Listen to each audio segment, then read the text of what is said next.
आज अपन business communication में पारस्परिक निर्भरता इंटरडिपेंडेंसी पर चर्चा करेंगे, क्योंकि जब किसी विश्व उदारीकरण या भूमंडलीकरण युग में प्रवेश कर चुका हो तो आपसी पारस्परिक निर्भरता को नकार नहीं सकते।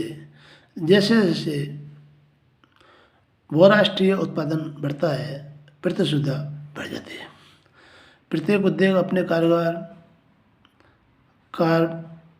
कामकारी और कर्मचारियों को अपप्रेरित करना चाहता है ताकि उनकी कार्यकुशलता में वृद्धि हो सके।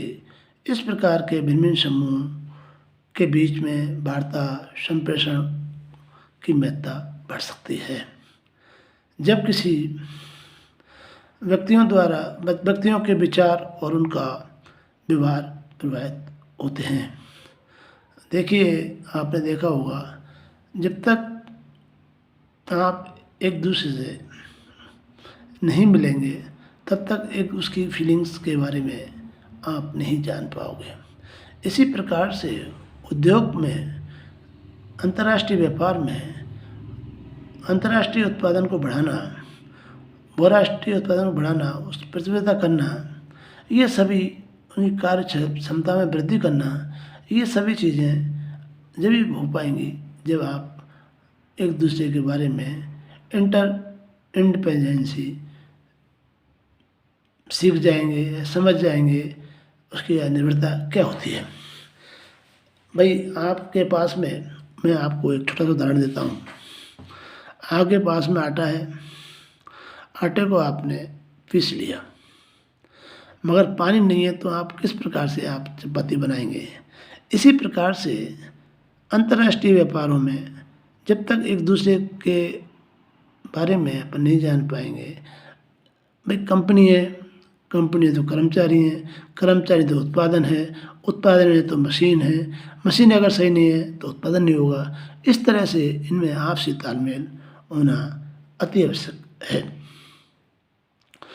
देखिए, भिन्न भिन्न व्यक्तियों के समूह के बीच वार्तालाप संप्रेषण की महत्ता बढ़ जाती है तो व्यक्तियों के विचार, उनका व्यवहार प्रभावित होता है, प्रभाव और अधिक महत्वपूर्ण हो जाता है। इफेक्टेड जो है बहुत इम्पोर्टेंट हो जाती है। प्रबंध करने वाले व्यक्ति जितना अधिक आत्मविश्वासी होगा उतना अधिक प्रबंध की क्रियाओं को गति दे पाएगा। अब समूह अंतर्निर्भर लोग दो प्रकार के होते हैं, न्यूनतम निर्भरता और अधिकतम निर्भरता। देखिए, न्यूनतम निर्भरता कम से कम होती है और अधिकतम निर्भरता दो प्रकार की होती है। सामाजिक निर्भरता, क्रम निर्भरता। अब आपको मैं सामाजिक निर्भरता के बारे में बताऊंगा कि क्या होती है सामाजिक निर्भरता।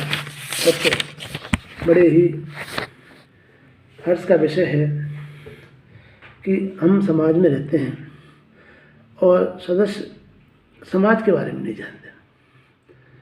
भाई, बगल वाला पड़ोसी कैसा है, कैसा नहीं है, कैसे काम ले इसकी, तो ये सारी सामाजिक निर्भरता में सदस्य समूह के दूसरे व्यक्तियों के संबंध, सामाजिक, मानसिक पार्थोतिस के लिए, सकारात्मक सामाजिक पहचान के लिए एक दूसरे पर विश्वास करते हों, वह सामाजिक निर्भरता कहलाती है।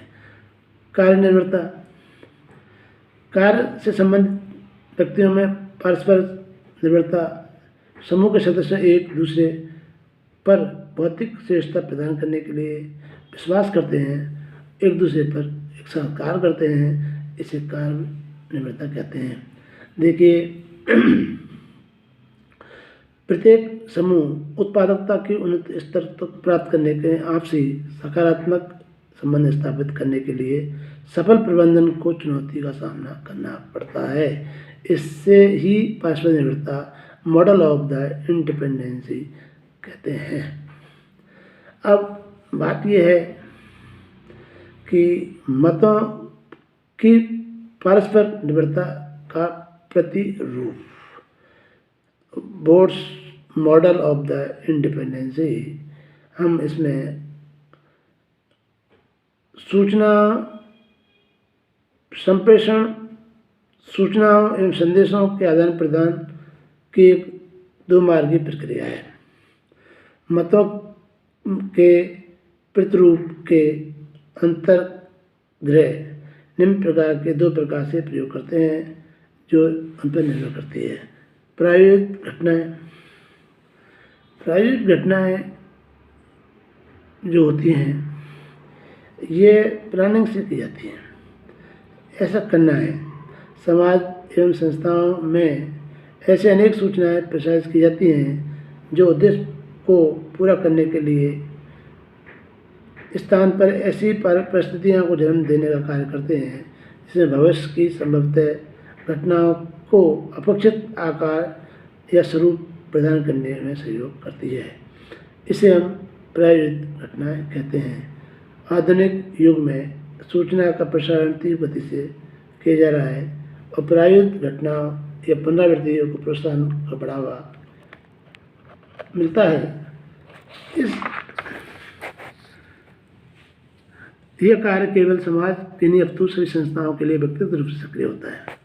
भविष्य की घटनाएं, प्रायोजित घटनाओं के आधार पर भविष्य की घटित होने वाली घटनाओं के संबंध में पूर्व अनुमान फोरकास्ट किया जाता है।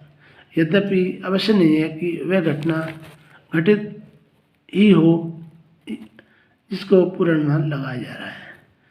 तो कुल मिला कहने का ये है कि हम जो है इसको ये मान लें कि भाई ऐसा हो सकता है। अब इसमें मैं आपको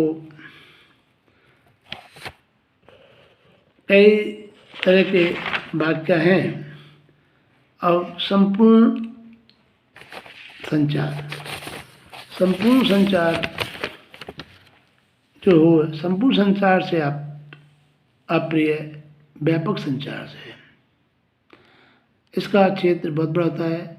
एक सामान्य संचार प्रक्रिया में केवल संदेश के तत्वों को ही सम्मिलित किया जाता है, जबकि व्यापक संचार में संचार के संपूर्ण तत्व जैसे संचार की भावनाएं, मूल्य, विचार इत्यादि। समान संचार में शारीरिक भाषा, अभिव्यक्ति, मूल्य एवं विचार को कोई भी महत्व नहीं दिया जाता है, जबकि संपूर्ण संचार में सभी तत्व महत्वपूर्ण होते हैं। अब आप संपूर्ण संचार में तत्वों, भावनाएं, मूल्य और विचारों को विशेष महत्व होता है। ये महत्वपूर्ण चीज़ है तथा स्वयं के अनुभव के आधार पर होता है। भावनाएं किसी भी एक दिशा को में व्यक्ति की मानसिक क्रियाओं और दृष्टिकोण, व्यक्ति के सभ्यता, संस्कृति और समाज के कारणों में परिवर्तनशील विचार उत्पन्न करता है, वह मूल्य कहलाता है। एक विशेष विचार एक विशेष समय पर अपनाया गया हो, इस तरह की संपूर्ण संचार में विशेष योगदान होता है। थैंक्स।